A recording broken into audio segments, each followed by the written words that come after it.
Au cœur de la vie locale. Aix-les-Bains, Chambéry et Lac-du-Bourget.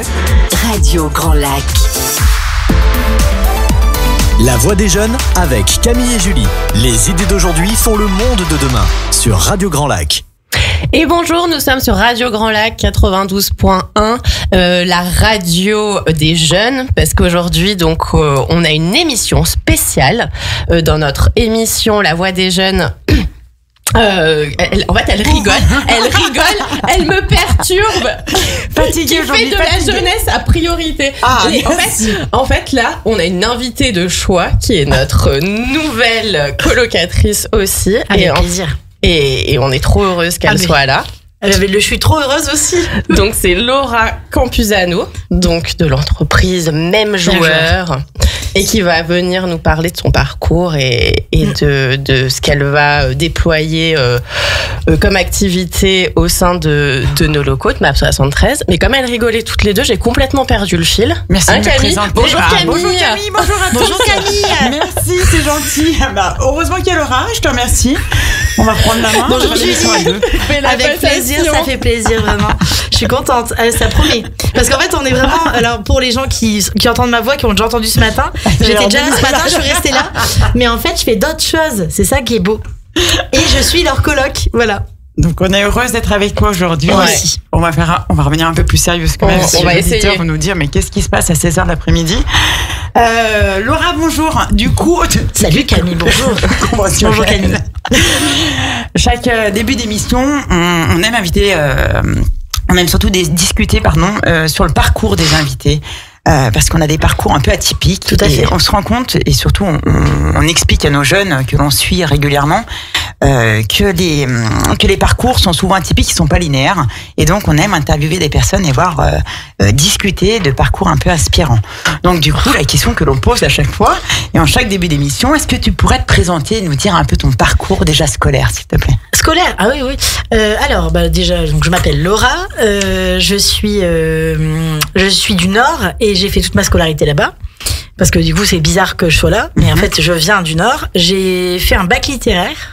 Je commence par le bac parce que je vais pas remonter. Non, c'est PC, j'ai eu mon BEPC en tout cas, ça y est rassuré.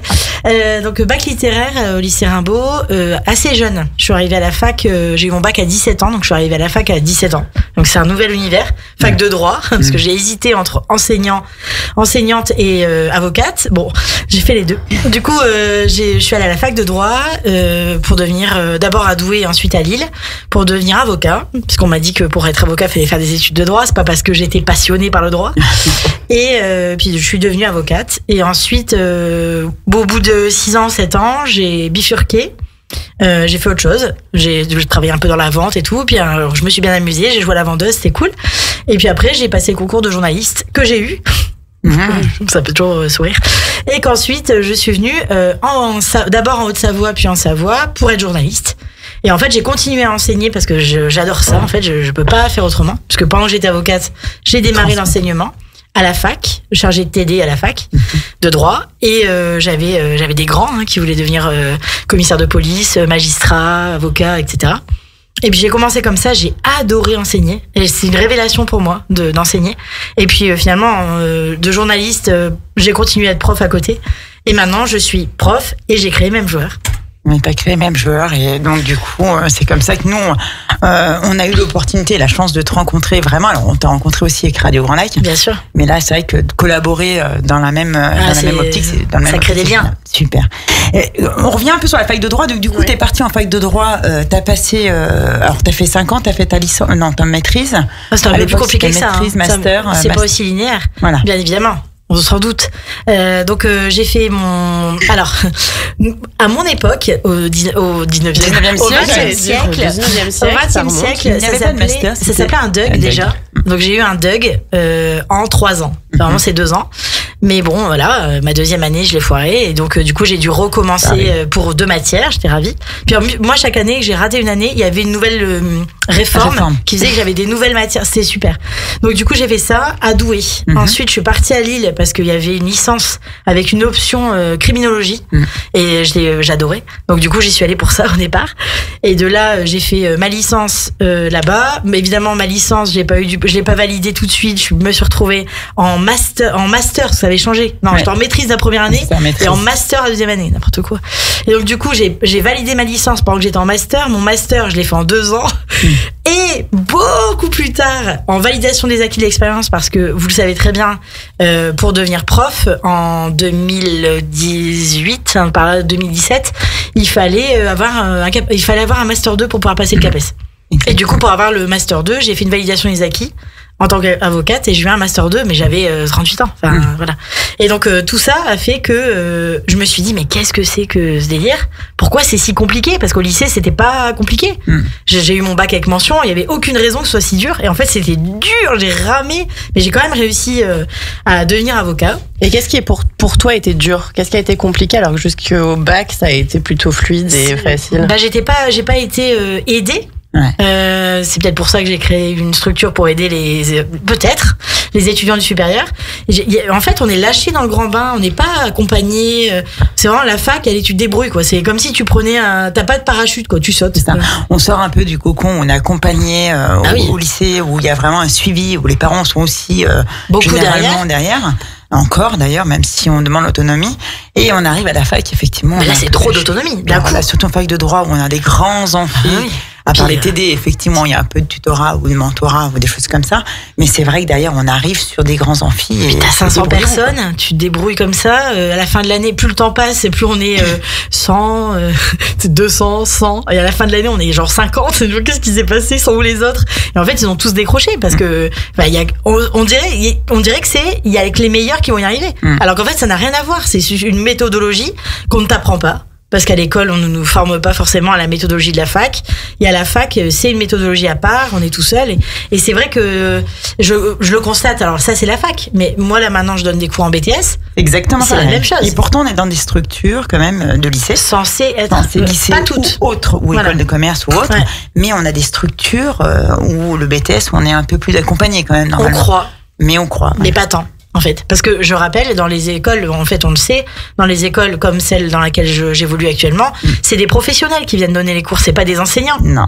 Et donc, du coup, ça change tout. Parce que bien sûr que le mec est professionnel et donc il peut parler de son métier. Mais enseigner, en plus aux nouvelles générations, attends, on est encore sur un autre délire. Parce que depuis 2011, aujourd'hui, on est en 2025, ça fait 14 ans, les étudiants, ils ont changé, les gars. C'est plus du tout la même chose. Ça n'a plus la même façon d'apprendre. Et puis surtout, j'ai découvert que c'était pas non plus la même façon d'apprendre à lire. Ça, c'est une méthode globale face à la méthode syllabique que nous, on a eue, je pense. Et donc, la méthode globale, elle nous a flingué je ne sais combien de générations qui, aujourd'hui, galèrent à comprendre ce qu'ils lisent. Donc, pour les études supérieures, c'est pas simple. C'est difficile, même la méthode, tout ce qui est méthodologie, ça devient très, très compliqué. Comprendre, déchiffrer une consigne. Un énoncé.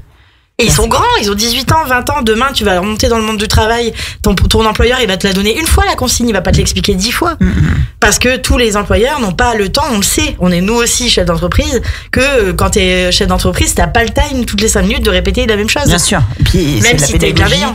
La didactique, la pédagogie, c'est un peu compliqué après. Bien sûr. Et donc du coup, t'es passée donc d'avocate. Après, t'es redescendue, tu nous expliquais que t'étais venue journaliste parce que on reste effectivement encore dans le domaine littéraire plus ou moins. Oui, bien sûr.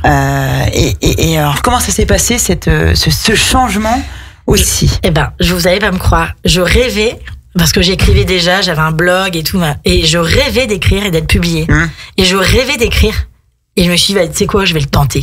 Mais vraiment comme ça, je vous assure, je mens pas, je l'ai tenté, j'ai fait comme, vas-y, je vais le tenter. Et quand je l'ai tenté et que je l'ai eu, j'étais la première surprise, waouh, avec des notes en plus, j'ai pas fait semblant, quoi. Et j'ai halluciné. Et en fait, j'étais plus vieille que les autres, évidemment.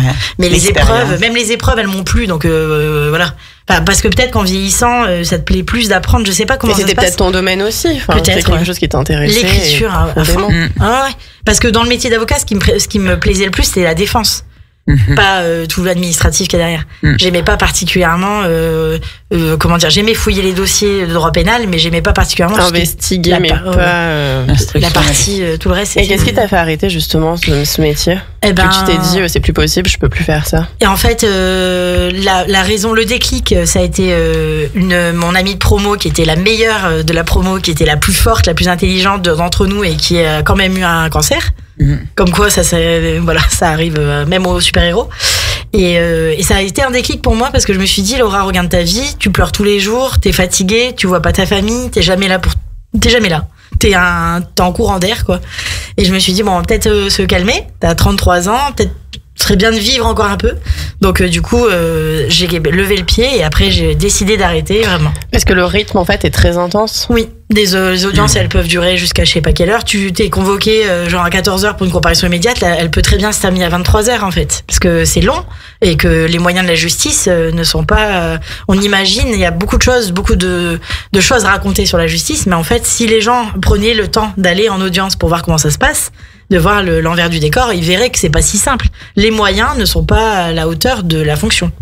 Ni de magistrat, ni d'avocat, ni voilà. C'est pas évident, ces métiers-là, c'est pas évident du tout. Je suis contente de l'avoir fait. Je regretterai jamais de l'avoir fait pour une raison simple, ne serait-ce que en la confiance en soi et la capacité de parler aux gens, tout simplement. Parce que moi, en fait, étonnamment, j'étais une grande timide. Et en fait, prendre un rendez-vous chez un médecin, j'étais comme ça, quoi. Je paniquais, je raccrochais, je rappelais au moins 10 fois avant de réussir à faire une phrase complète. Parce que j'avais toujours peur de déranger, je savais pas comment parler. Je disais non mais c'est pas grave, vous inquiétez pas, ça va aller, tant pis, je serai malade encore. Alors qu'en fait, pas du tout. Et ma première plaidoirie était pourrie. Et après, j'ai plaidé aux assises, bien sûr. Mais au début, c'était compliqué. Mais c'est vrai que c'est important que tu reprécises, parce que nous, on est quand même entouré pas mal de jeunes qui souhaitent effectivement aller en droit, parce qu'on voit les effectifs aussi, en fac de droit qui se sont doublés, multipliés. Et c'est vrai qu'on idéalise un peu ce métier. Et aujourd'hui, on se dit voilà, on veut faire avocat parce que effectivement, c'est un métier un peu prestigieux, mais dans la réalité, il y a quand même énormément de travail. Et au début, pas forcément une clientèle.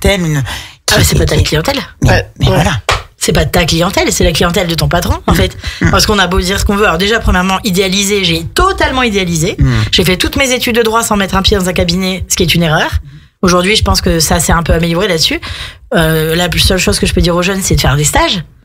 Faites des stages tout de suite. On leur dit, c'est obligatoire. Parce que quand vous allez voir ce que c'est en vrai, et moi j'ai découvert, j'avais le concours d'avocat. Trop tard. J'ai un petit souci là. J'ai un petit souci. C'est ça qu'il faut faire. J'ai fait 4 ans. Après, c'est jamais pour. Oui, 5. Ça fait 5 ans. Moi, comme j'ai retapé 2-3 ans. Moi, j'ai fait 5 ans obligatoires. Mais comme j'ai redoublé 2 années. Oui. En vrai, ça fait 7. C'était long, quand même. C'était long, quand même. Mais ce que je veux dire, donc les stages, on n'en a jamais fait parce que c'est pas obligatoire et que de nous-mêmes, on pense même pas à y aller, mais on se croit avocat dans notre tête, quoi. On est déjà waouh. Et c'est vrai qu'après, le métier d'avocat lui-même, on est chef d'entreprise de notre cabinet d'avocat et ça, on ne le sait pas. Parce que la gestion de cabinet, à mon époque, j'espère que ça a changé, c'est un module de 4 heures. Et en fait, il faudrait une année, en fait, pour savoir gérer un cabinet. Parce que du coup, il y en a plein qui savent pas gérer. Ils croient que la carte professionnelle, c'est quelqu'un d'autre qui l'alimente, en fait. Mais c'est nous-mêmes. Donc, quand j'ai quitté le barreau, étonnamment, on m'a demandé de venir parler aux jeunes qui venaient juste de sortir de la promo. Et je voyais qu'ils étaient pleins d'espoir, ils rêvaient de... Comme toi, comme tout le monde. Bien sûr, mais ils rêvaient surtout de bien gagner leur vie. Et puis il y a plein de séries en plus sur métier de la justice, sur les avocats, sur les juges, et ça aussi, ça trompe aussi. Bah oui, parce qu'on parle beaucoup des avocats américains, mais la vérité, les avocats français, c'est pas ça. Et de deux, gagner ta vie au début quand t'es avocat, pas dans un cabinet fiscaliste ou vraiment dans des cabinets spécifiques.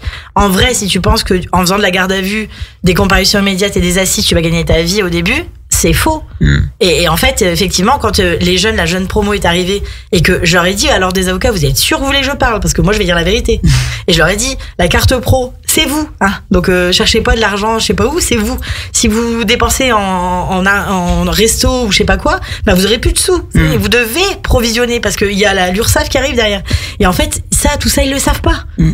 Et même si aujourd'hui on leur dit, ils n'y croient pas. Je sais pas comment expliquer ça. Donc effectivement, on idéalise énormément ces métiers. Et finalement, journaliste, t'idéalises plus rien du tout parce que j'étais déjà adulte et que je savais déjà que ça allait être un métier compliqué, encore un métier qu'on adore. Les gens nous adorent. 2018, c'est la crise des gilets jaunes. Je venais de commencer. Je me suis rendu compte. Je me dis, j'ai bien choisi ma reconversion, moi. Et en fait, finalement, je suis retournée là où je sais le mieux trouver ma place, c'est l'enseignement. Mais je regrette rien de tout mon parcours, même si ça a été long et fastidieux et fatigant. Et tu continues quand même un peu à écrire, du coup, à côté. Oui, je continue à écrire et je pense que l'année prochaine, je vais monter une maison d'édition parce que j'écris des récits de vie beaucoup. Et puis, alors j'écris moins d'articles parce que on avait un média, mais c'est terminé.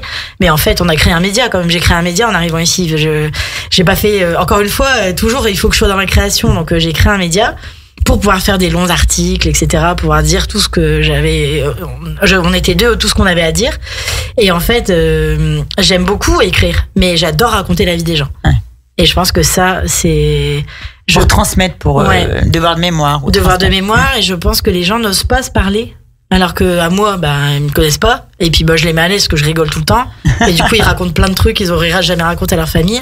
Et ça fait des belles histoires. Mais des histoires, ça peut être un récit de vie comme un récit d'entreprise où tu racontes l'épopée d'une entreprise. Je trouve que c'est passionnant, en fait. Il y a tellement de destins extraordinaires. Ouais, et puis tu fais des belles rencontres aussi, tu retransmets.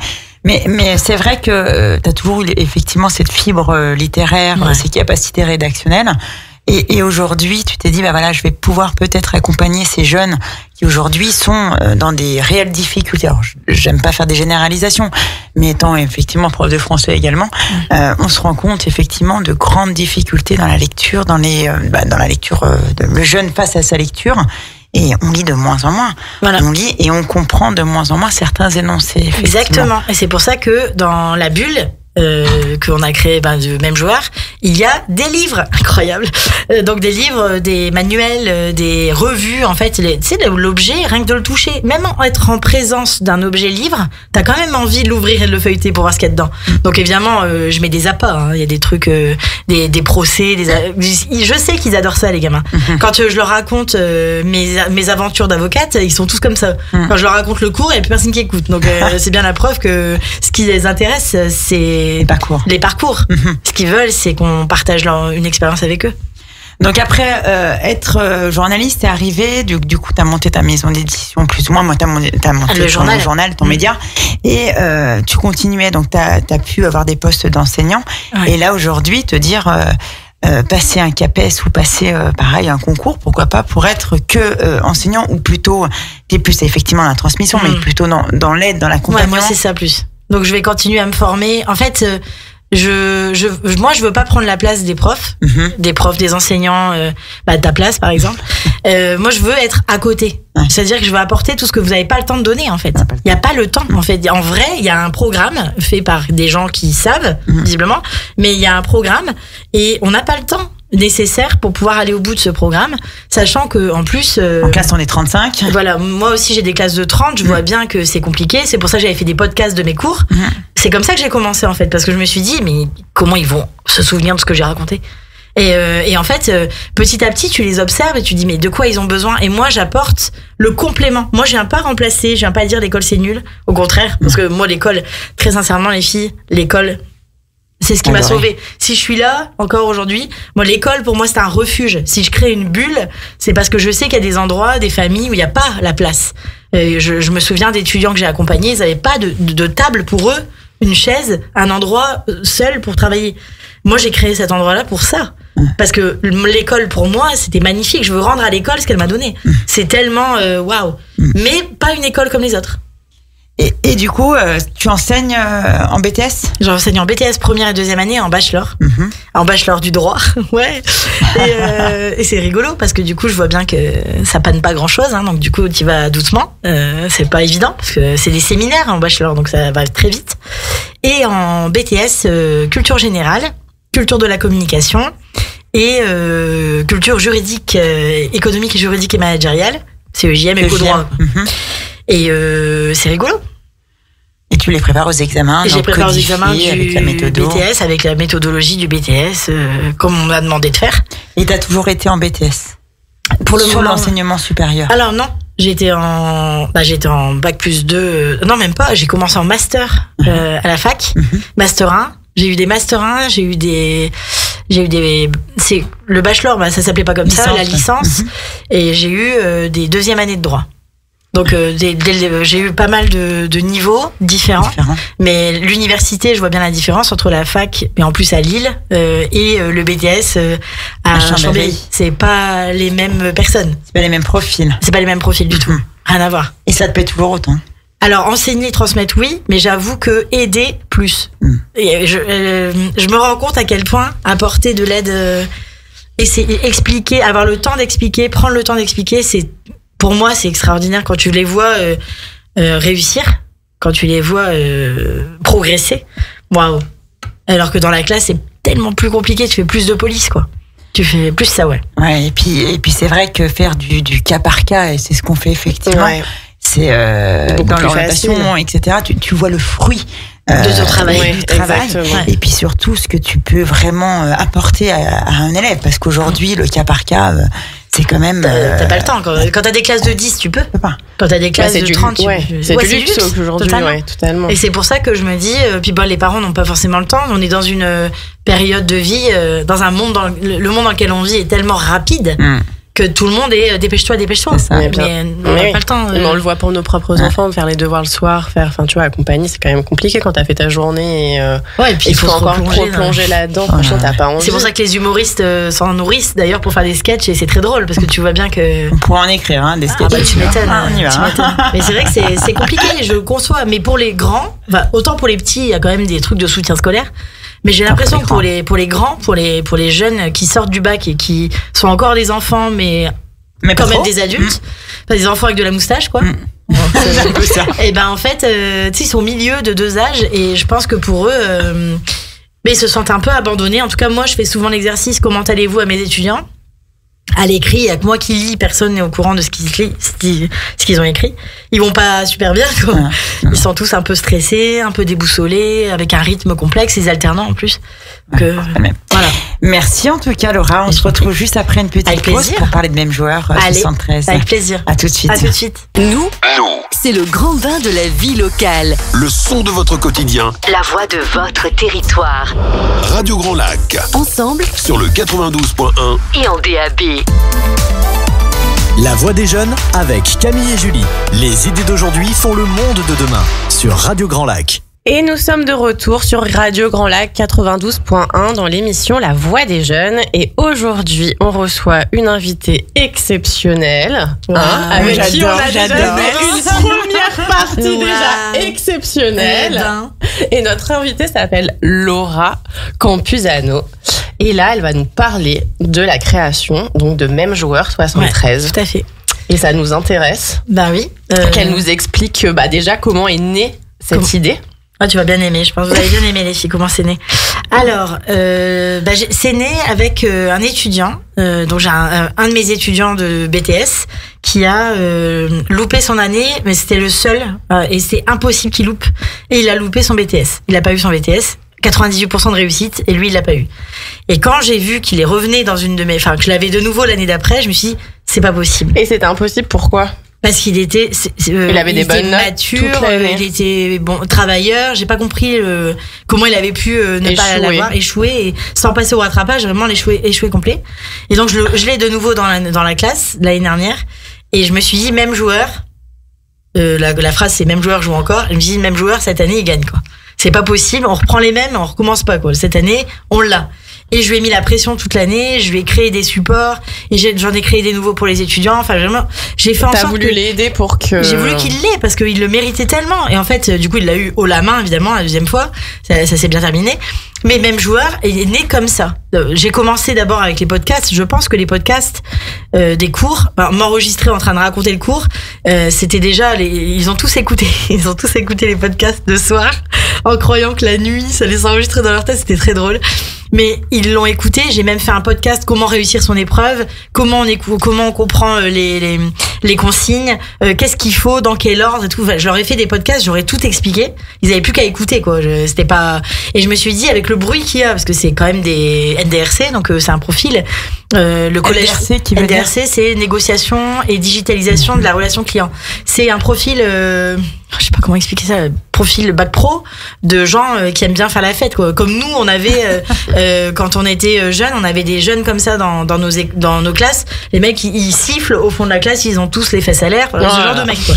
Et donc c'est compliqué. Il y a de l'ambiance. Il y a une bonne ambiance, ouais. On n'a pas le temps de travailler du coup. Donc ce qui fait que ça fait du bruit pour les gens qui veulent bosser. Enfin bref. Donc les podcasts. Ça c'est l'année où il l'a raté. L'année d'après, il revient dans ma classe. Non mais c'est pas possible. Donc il a fallu créer d'autres choses. Donc je crée Même Joueur en septembre 2024. Et en fait au départ je voulais faire un bus itinérant qui allait partout, c'était ça mon idée de départ, qui allait faire des cours à droite à gauche, qui se déplaçait sur les places. Waouh, un peu comme la caravane de l'orientation. Exactement, mais la caravane des cours. Ouais. Je voulais faire cours partout. Bon, après je me suis rendu compte qu'il allait falloir déneiger. Donc j'ai fait non, on va pas faire ça. Et c'est les groupes de montagne comme non, je me suis vue et j'ai fait non, on va pas faire ça, Campus. Donc du coup je me suis dit on va faire du soutien scolaire. Donc j'ai eu pas mal de gens qui avaient besoin pour leurs enfants en 3e, pour leurs enfants en terminale, mais j'ai pas dit non parce que ou leurs enfants en bac français. J'ai dit oui parce que je me suis dit bon de toute façon je l'ai fait avec Academia, je l'ai fait, donc c'était tout à fait possible. Donc je l'ai fait. Mais c'était pas ça que je voulais faire. C'est pas ça mon cœur de cible, c'est les BTS et les autres, c'est-à-dire tous les jeunes post-bac. Et en fait, c'est vraiment ma cible. Donc j'étais embêtée parce que j'avais pas assez de BTS. Donc je dois en parler avec mes étudiants, j'en ai parlé à tout le monde. Ils sont tous venus liker ma page Instagram et tout. Bon bref. Et finalement, j'ai fait un gros événement avec mes collègues gratuit le 8 mai 2025 cette année, juste une semaine avant le BTS. Et je me suis dit un 8 mai, il y a eu des inscrits, ils étaient 30. J'aurais jamais cru qu'ils allaient être autant que des étudiants que j'avais et des étudiants d'autres écoles aussi. Et en fait, on a révisé par atelier avec mes collègues bénévolement. Tout le monde est venu bénévolement. Hein. Et on a tous fait ça bénévolement. Et en fait, à la fin, ils étaient trop contents et on a quasiment 100% de réussite. Donc j'étais ravie, quoi. À part ceux qui toute l'année n'avaient pas beaucoup travaillé. Donc si tu veux, t'as le réveil la semaine d'avant. Bon, je suis pas encore à Poudlard. Hein, Après, il faut un minimum d'investissement comme dans tout. Ouais, tu peux pas. Et c'est pour ça que je me suis dit, comme une semaine avant c'est compliqué, fais-le toute l'année. Donc, en faisant des stages de perfectionnement tout au long de l'année, en faisant des stages de révision avec d'autres profs que je vais faire venir, etc., je me suis dit, là, on va mettre vraiment toutes les chances de leur côté s'ils peuvent pas travailler chez eux.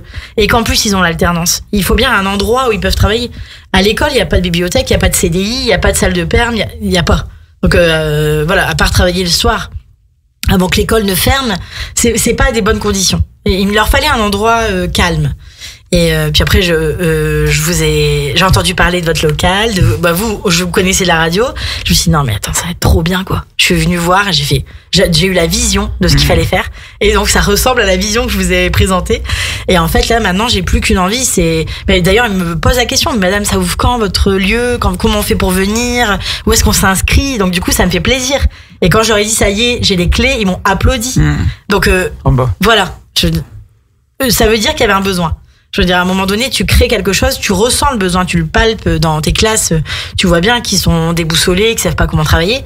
Je me dis, moi je sais faire, vas-y. Tu leur offres un cadre, une écoute, un suivi. Voilà, et puis s'ils veulent des cours supplémentaires, s'ils veulent un suivi régulier, s'ils ont besoin, en plus, le plus de Même Joueur, c'est que c'est une BU, c'est une BE, moi, la bulle étudiante, ça fait BE, c'était pour remplacer la BU.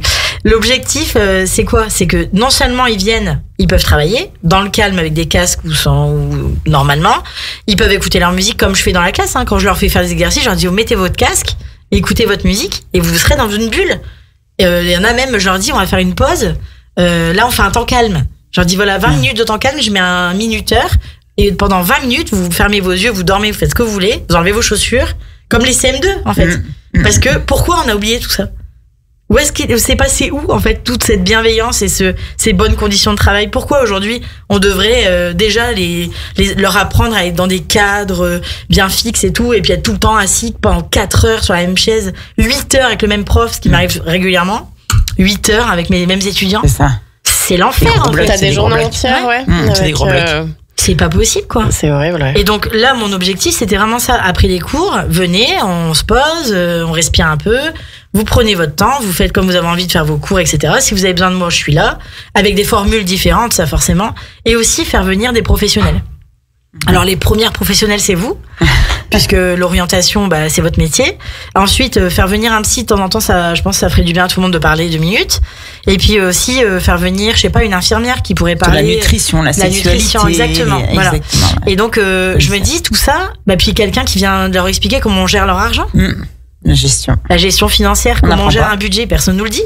Donc voilà, tout ce qui manque, on va essayer de le faire. Et en fait, c'est ambitieux, hein. Mais je suis sûre on va y arriver. Ouais. Je sais pas, j'en suis sûre, et ça, c'est tellement j'en suis sûre que ça bouillonne à l'intérieur, quoi. C'est incroyable. Et pourquoi même joueur, du coup? Même joueur à cause des années 90. Les années 90, jeux vidéo, jeux d'arcade, quand j'ai grandi moi, quoi. Parce que je suis née en 81. Et que dans les années 90, il y avait tous les jeux, Sega, machin. Et à chaque fois, à la fin de la partie, c'est même joueur joue encore. Et en fait, je me suis dit, même joueur, cette fois, il va pas jouer encore. Il va gagner la partie. C'est pour ça que ça s'appelle comme ça. Même joueur gagne la partie, c'est la baseline.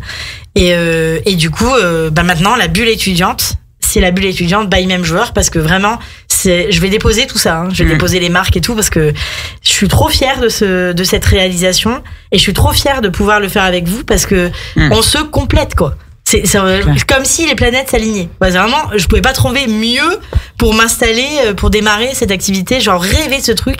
Et j'ai dit l'année prochaine, à la rentrée 2025, j'ouvre un lieu. Et je le fais, quoi. C'est un truc de fou.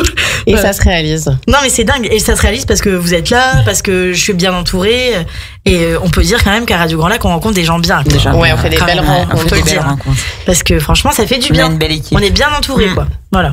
Et nous, quand on a créé notre structure, et toi, ça a dû être pareil aussi, on rencontre des difficultés. Bien sûr. Quelles ont été les tiennes, parce qu'il en faut, et il en faut encore aujourd'hui. On n'a pas fini. Enfin voilà. La première. Mais toi, qu'est-ce que t'as rencontré? Le pass culture. Je sais pas pourquoi j'ai pété un câble sur ça. Le pass culture qui s'est arrêté en plus. Je sais pas si vous vous souvenez quand ça s'est arrêté. Enfin, ils ont arrêté totalement parce qu'il n'y avait plus de sous, parce que le budget n'avait pas été voté. Donc comme cette année d'ailleurs, le budget n'avait pas été voté. Comme quoi, quand j'explique à mes étudiants la politique, c'est quand même la vie de tous les jours, parce que c'est les gens qui décident des budgets dont on a besoin. Comme il n'y avait pas de budget, ils ont arrêté le pass culture. Et moi, j'avais envoyé quand même un dossier de candidature pour expliquer mon projet. Et en fait, je pense qu'ils l'ont même pas lu. Ils ont mis corbeille, parce que ils donnaient les sous qu'aux gens qui avaient déjà été validés, on va dire. Et en fait, je vais recommencer si un jour ça existe. Je vais essayer de taper aux portes, puisque le nerf de la guerre, on le sait, c'est l'argent. Parce que moi, là, pour l'instant, c'est mes fonds propres, en fait. C'est les fonds de l'entreprise et mes fonds personnels qui ont acheté le matériel, les casques anti-bruit, les séparateurs, le canapé, le machin, enfin tout ce qui existe. Les livres, c'est mes livres. Donc, bien évidemment que si on n'a pas de financement, on ne peut pas réaliser tout et n'importe quoi. Je veux dire, je veux bien ouvrir le lieu et comme ça faire du bénévolat, mais ça va pas être possible. Parce que cette année, l'année dernière, j'ai créé une entreprise. Et que l'URSSAF, elle tape à la porte tous les mois sans problème. Elle se pose, et elle a raison, puisque c'est un système comme ça où on s'auto-alimente, je veux dire. Mais c'est une réalité que pour acheter les revues, pour être à jour, pour acheter les manuels scolaires, pour pouvoir apporter la solution que je veux apporter. Genre, ma volonté est une chose, mais si en face je rencontre pas l'énergie nécessaire, parce que pour moi l'argent c'est de l'énergie, ça circule, ça ne fait que circuler de toute façon. C'est pas une fin en soi de gagner de l'argent, c'est juste une énergie nécessaire pour pouvoir continuer notre projet. Et aujourd'hui, ça a été le premier écueil, quoi. Okay. Voilà. Donc la première chose qui était difficile, c'était ça. Parce qu'au début, j'ai fait que du soutien scolaire, j'allais chez les gens. Ou ils venaient chez moi. Mais chez moi, c'est chez moi en fait. Donc j'ai pas toujours envie que les gens voient chez moi. Pas particulièrement que mes étudiants que je vois toutes les semaines sachent où j'habite, ce que j'ai chez moi, racontent ce qu'ils ont vu. Enfin, ça m'intéresse pas. Moi, je veux que ce soit séparé. Avant de vous trouver, je me disais mais comment je vais faire pour trouver un local à la hauteur de mon ambition. Ouais. Et c'est pour ça que je me dis, les opportunités, quand elles arrivent, c'est qu'il y a une raison. Si elles sont là, c'est que ça va bien se passer. Sinon, on m'aurait pas mis en contact avec vous. Je serais pas là aujourd'hui dans votre émission. Donc je me dis vraiment, si je fais confiance au processus, quoi. Comme on dit, trust the process. Voilà, je trust. Je trust. Voilà. Et après, à part le financier, il y a eu d'autres problématiques administratives, institutionnelles. Petite blague administrative quand même. Quand j'ai voulu ouvrir, c'était une petite blague. Quand j'ai voulu ouvrir Même Joueur, je rentre mon numéro de SIRET parce qu'il me demande si j'avais un numéro de SIRET précédemment. Donc je dis oui, je vais pas mentir. Donc je mets mon numéro de SIRET et là je vois votre entreprise n'a pas été fermée. Et là je fais pardon, what? J'ai clôturé mon cabinet d'avocat en 2013, donc bien sûr que si, tu vois. Et donc j'étais en panique, je me dis mais quoi? Je vais devoir payer combien et tout? Qu'est-ce que c'est que ça? Pas du tout. En fait, l'établissement était fermé, c'est la société qui n'était pas fermée. Donc la société, elle était là fictivement en fait. Mais je les ai appelés, j'étais en panique et tout. Et en fait, ça c'était la blague qui m'a beaucoup fait rire. Après coup. Sur le coup, pas du tout. Je me suis dit, mais comment c'est possible? Et en fait, voilà, ça c'est la blague sur le coup. Les démarches administratives étaient pas si compliquées, mais quand t'es tout seul, t'as peur de faire une bêtise, t'as peur de pas savoir, tu sais pas où faire. Par exemple, là en ce moment, tout bête, je veux faire un lien. Je veux créer un lien de paiement pour que les gens puissent réserver leurs cours et tout machin. Je sais pas comment on fait. Il me manque des trucs. Je me rends compte, je sais faire plein de choses, mais je sais pas faire ça. Fais un petit appel sur Radio Grand Lac. Non, mais c'est fou. Mais je vais apprendre à le faire. Demain matin, je sais le faire. Mais je veux dire, le fait de pas savoir, de pas avoir tout le temps toutes les ressources, de pas être assez agile parce que je viens quand même du 20e siècle. Oui. Après, t'as pas non plus toutes tes connaissances, c'est normal.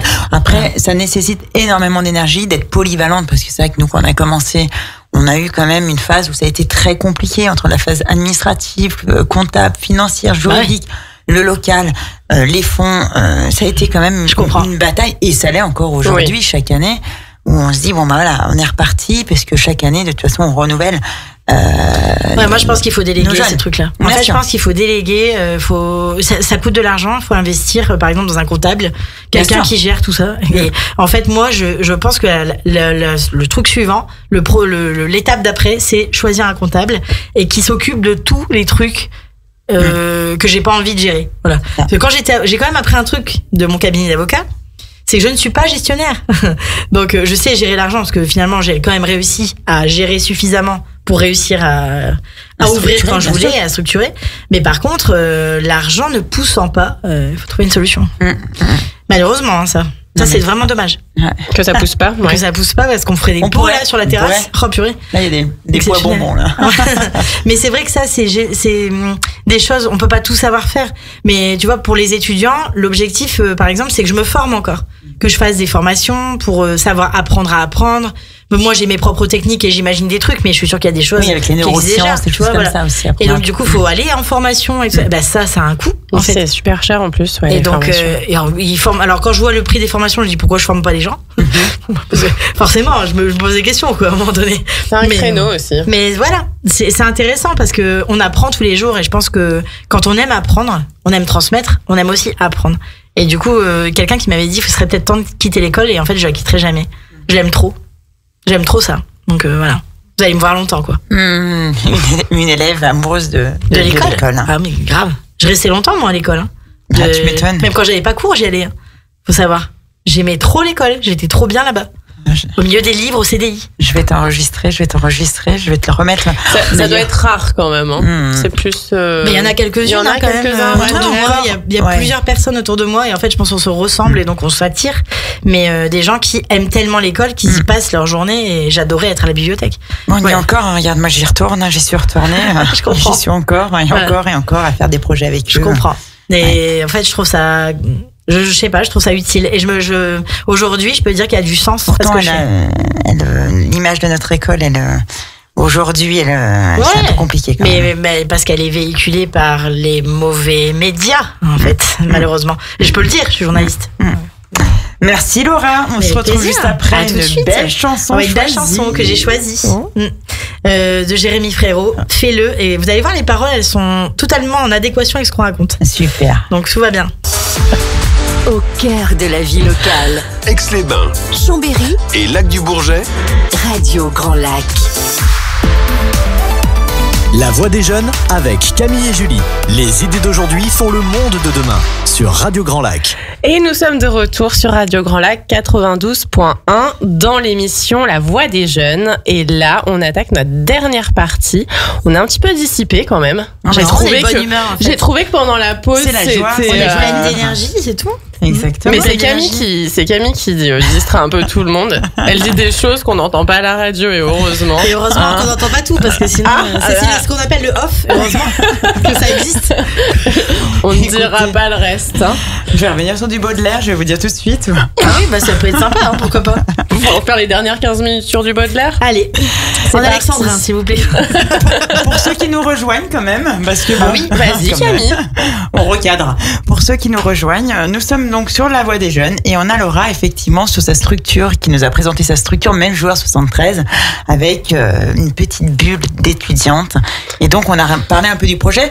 Tu peux nous le résumer en quelques mots? Alors oui, c'est une structure qui a pour vocation d'apporter de la confiance en soi, des méthodes et tous les outils pour réussir. Et pour mettre ça en application, j'ai créé une bulle étudiante dans vos locaux, dans laquelle les étudiants pourront venir par petites grappes de 10, 12 max pour venir soit lire, soit préparer leur cours, soit réviser. Et comme ça, en fait, on leur donne tous les moyens pour réussir leur examen. La tranche d'âge, tu peux nous rappeler? Oui, la tranche d'âge, en fait, mon objectif, c'est ma tranche d'âge à moi, c'est les BTS première année, deuxième année, bachelor, master, et puis tous les étudiants du supérieur, donc je sais plus comment ça s'appelle maintenant, mais c'est des licences, ce sont ces licences 1, 2, 3, c'est ça? Licence, voilà, master. donc tous les gens en études supérieures sont la cible, le cœur de cible de la bulle. Mais comment on te rend compte? Comment ça se passe? Je suis jeune, moi, par exemple, je suis jeune. Par exemple, si, tu es plus jeune que moi, de toute façon, tu es jeune. Merci Laura, merci. Vas-y. J'arrive. Ça marche. Vous êtes toutes les deux plus jeunes que moi, donc ça fonctionne. Donc. J'arrive. Je suis donc en licence de droit première année. D'accord. À la maison, je peux pas forcément travailler. Comment ça se passe? Comment on s'y prend pour te rencontrer et surtout rencontrer Même Joueur 73? Alors déjà, premièrement, il faut suivre les réseaux sociaux parce que je suis très active sur Instagram, Même Joueur 73, et je suis aussi active sur LinkedIn et pour les très vieux sur Facebook parce que je sais que les jeunes n'aiment pas Facebook. Donc du coup, je suis sur LinkedIn. Et je suis sur Instagram à fond, je fais plein de stories, je suis suivie par les étudiants et du coup je donne toutes les infos au fur et à mesure. Et par exemple, je vais ouvrir des sessions en disant de toute la semaine, cette semaine de 17h30 à 19h, on est ouvert, on vous attend, je vous accueille, etc. Et donc évidemment, les places sont limitées à 12 personnes. On peut pas prendre plus de monde parce que de toute façon après ça sert plus à rien. Après on redevient une classe, donc c'est pas le but. Donc c'est vraiment des petits groupes sur place. Il y a tout ce qu'il faut pour travailler. Il y a des stylos et des feuilles. Donc l'objectif c'est de commencer à reprendre les bonnes habitudes parce qu'à l'examen je rappelle qu'on écrit à la main. Et pour me contacter, donc c'est comme ça. Et là je vais mettre un lien pour la réservation, ce que je suis en train d'essayer d'apprendre à faire d'ici demain ou après-demain, je saurai faire. Voilà. Et puis donc ce sera 10 € l'année. Je le dis quand même, parce que juste pour venir. Et après, si on veut des cours, etc., je monte la gamme. Mais il faut un prix d'appel. Il faut bien faire venir les gens. Voilà. Parce que moi, la bibliothèque, je paye c'est entre 4 et 15 € l'année. Donc voilà, c'est le prix pour venir sur place, lire, consulter, travailler. Ensuite, à l'année. Ensuite, si on veut emprunter, si on veut avoir des cours en plus, etc., ça sera une gamme au-dessus et on est en train de finaliser ça en ce moment. Voilà. D'accord. Mais déjà, qu'ils viennent. Déjà. Bien sûr. Ça serait déjà super. Qu'ils s'intéressent à ça. Dans le local qui se situe, donc du coup, Julie Mazet. Non, j'allais dire, on peut te suivre déjà sur Instagram. Déjà que les parents, les élèves puissent te suivre sur Instagram et qu'ils viennent nous rencontrer. 10 € l'année, c'est pas très cher pour nous rencontrer. C'est pas très cher quand même. Pour nous rencontrer, alors qu'il y a des gens qui se battent pour nous avoir. Mais bien sûr. Il y a des gens qui paieraient d'ailleurs pour nous rencontrer. Et bon, voilà, la base, j'ai mis un tarif de base. Avec des places limitées, bien sûr. Avec des places limitées, bah oui, parce que sinon ça va être, vous voyez, je veux dire, c'est comme si Brad Pitt ouvrait sa porte, quoi. 10 € l'année, il y aurait du monde. Il y aurait du monde. C'est le but, hein, tu vois, si vous voyez ce que je veux dire. Parce que l'idée, c'est de faire venir des gens, de fidéliser, que ce soit pas toujours les mêmes personnes qui viennent, mais si c'est le cas, c'est super. Et en fait, pour le démarrer, on va être là en fin de journée. Et après, il y aura des stages, et j'ouvrirai des stages de révision, que ce soit CEJM ou culture projet par moi-même, ou ensuite digitalisation, ou bien d'autres cours, gestion. Je sais que c'est très compliqué pour les GPME. C'est gestion des petites et moyennes entreprises. C'est une matière redoutée par les étudiants, et le prof de gestion, qui est mon collègue, a plus ou moins accepté de venir. Mais voilà, donc toutes ces personnes, il va falloir aussi les appâter. Donc plus il y a de monde et plus ce sera sympa. Voilà. Merci. Chaque fin d'interview, on fait un up and down, c'est-à-dire un peu les meilleurs et les moins bons, moins bons moments que l'on rencontre. Et on voulait savoir, du coup, qu'est-ce que tu adores aujourd'hui dans ton job? Ce que j'adore aujourd'hui, c'est c'est quand je vois les étudiants intéressés, curieux, poser des questions, s'ouvrir. En fait, je les vois s'ouvrir comme si c'était des petites fleurs là. Ça me fait un effet. Je me dis waouh, ils ont compris. Quand je corrige les copies, je vois ce que j'ai dit, bien écrit correctement. Ils ont bien compris ce que j'ai dit. C'est magnifique. Ça, c'est superbe. Et donc du coup, dans le métier de l'accompagnement et du soutien scolaire entre guillemets, c'est vraiment quand tu vois que la méthode que tu leur as apprise, elle est sous tes yeux, elle est appliquée, et t'es content quand tu dis purée, ça y est, je suis enfin entendu. Parce que des fois c'est dur. Et ça, c'est vraiment ce que je préfère vraiment absolument par-dessus tout. Et ça me met en joie, mais de fou, d'ouvrir ce lieu-là pour faire ça. Voilà. Et à l'inverse, du coup, qu'est-ce que tu supportes un peu le moins? Je déteste faire la police. Je déteste la gestion, pas de classe, la gestion de comportement. Je trouve que les gens ont un comportement, parce que gérer une classe, on sait faire. Par contre, gérer des égos, déjà, ça a encore arrivé hier, gérer des égos, gérer les humeurs, gérer le comportement, en fait, finalement, des gens qui savent pas vivre en société, quoi. Ils savent pas des règles de collectivité. Mais ça va être très compliqué pour eux dans le monde du travail. Comment ils vont trouver un travail, comment ils vont supporter leurs collègues, comment ils vont pas se faire virer toutes les semaines. Ça va être très dur. Donc là, moi, je fais pas d'éducation. J'ai hésité à appeler la bulle éducative au départ. Mais moi, je vais pas éduquer les élèves, en fait. Moi, je suis là pour les accompagner. Et donc, c'est pour ça que ça s'appelle étudiante, parce que c'est ouvert aux étudiants. Mais mon travail, c'est pas d'éduquer les gens. Non. Je peux leur donner des conseils, je peux leur expliquer les choses, mais c'est pas à moi d'éduquer. Éduquer, il y a des gens pour le faire, c'est leur métier, quoi. L'éducation nationale, les parents. Donc, c'est pas mon travail à moi. Mais c'est vrai que ce côté-là, c'est vraiment des choses que je redoute. À la limite, c'est des choses que je redoute. Quand j'arrive à l'école. Ouais, c'est pas particulièrement le plus sympa à faire. Ouais. Et donc, autre question, quelle est ta plus belle rencontre lors de ta carrière? Est-ce que t'as une rencontre qui t'a marqué dans ma carrière en général? Ma carrière en général, on va dire, dans toute ta carrière. Tout métier confondu. Tout métier confondu, je dois trouver une seule personne. À part nous.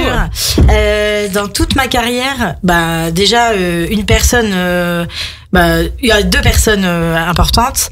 Je pense la première personne à laquelle je pense, c'est un duo en vrai. C'est un peu comme vous. C'était Éric Dupond-Moretti, personne connaît, et Stéphane Squillaci. C'était un duo d'avocats qui ont été mes mentors, on va dire.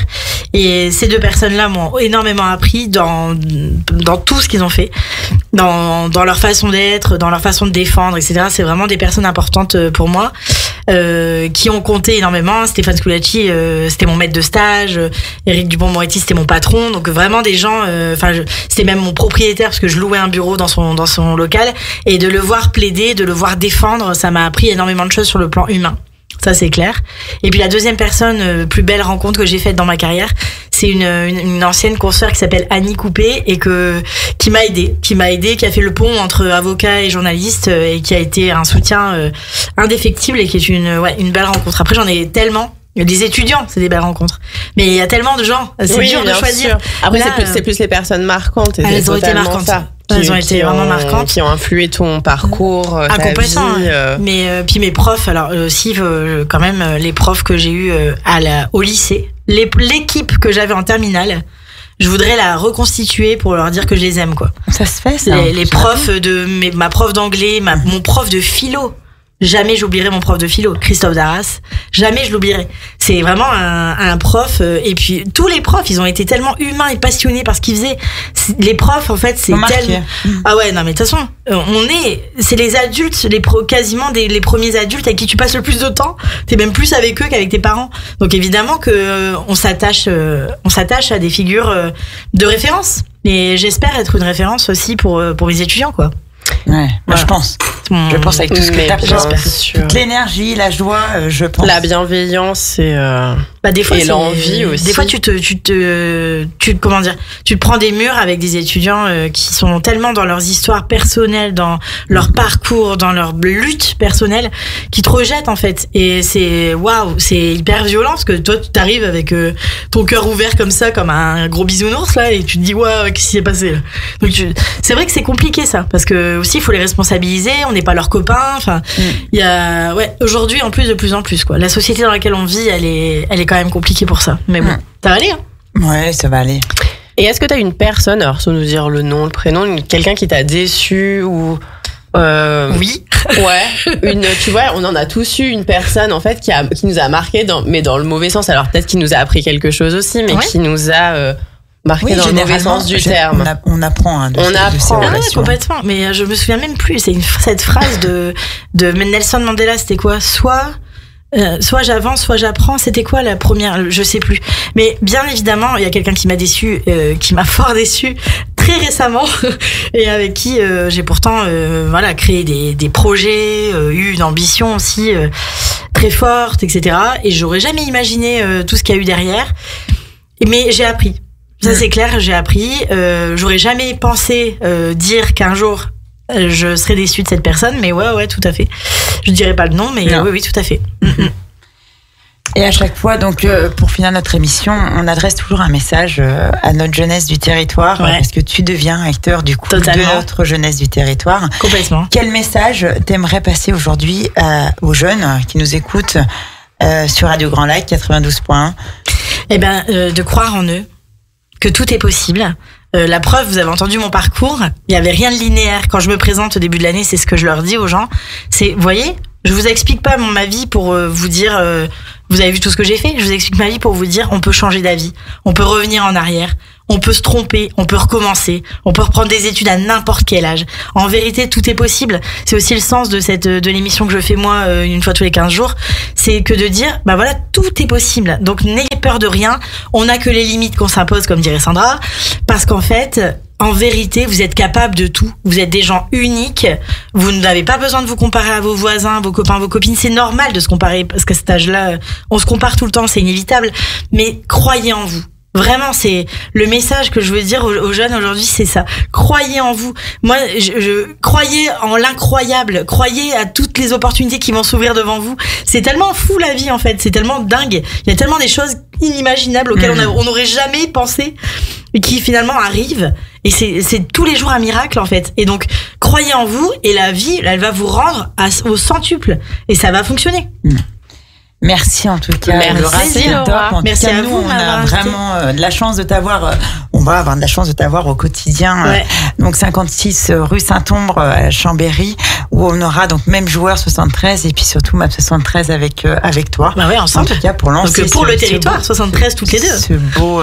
Effectivement, ce beau projet pour la jeunesse du territoire. J'ai hâte de pouvoir le développer à vos côtés. Ouais. Et merci en tout cas. Merci à tout le monde. Je suis trop contente. Merci. On se retrouve le mois prochain pour de nouvelles aventures, de nouveaux acteurs de notre territoire. Et on retrouve bien évidemment ce soir notre Seb à 20h et 21h pour Euro X et la Latino. L'after Latino.